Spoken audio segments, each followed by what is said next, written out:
Friends, आज का हमारा टॉपिक है, अगर आप ब्लड डोनेट करने वाले हैं या किसी से ब्लड लेने वाले हैं तो आप किन अफराद को या किन अफराद से आपको राब्ता करना चाहिए या किन अफराद को जो है वो ब्लड डोनेट करना चाहिए। तो आज की वीडियो में आप ये जान पाएंगे। अगर फ्रेंड्स यहाँ पे एक रिक्वेस्ट करना चाहूँगी कि अगर आपने अभी तक चैनल को सब्सक्राइब नहीं किया है तो प्लीज़ आप चैनल को सब्सक्राइब कर लें।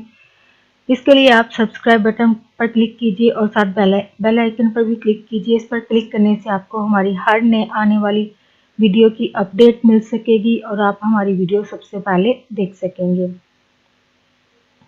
तो फ्रेंड्स, टॉपिक की तरफ आते हैं।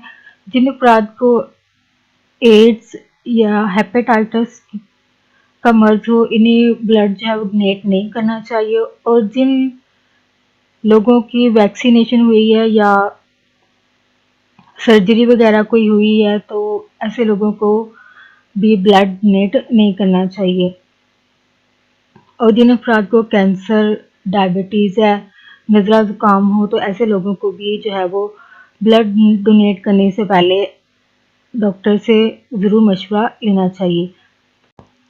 होप फ्रेंड्स, आपको आज का टॉपिक अच्छा लगा हो और आपको इन्फो इससे काफ़ी हद तक मिली हो तो प्लीज़ आगे फ्रेंड्स एंड फैमिली के साथ ज़रूर शेयर करें, आगाही के लिए, अवेयरनेस के लिए, ताकि बाकी लोगों को भी पता चले कि किन अफराद को ब्लड जो है वो डोनेट करना चाहिए।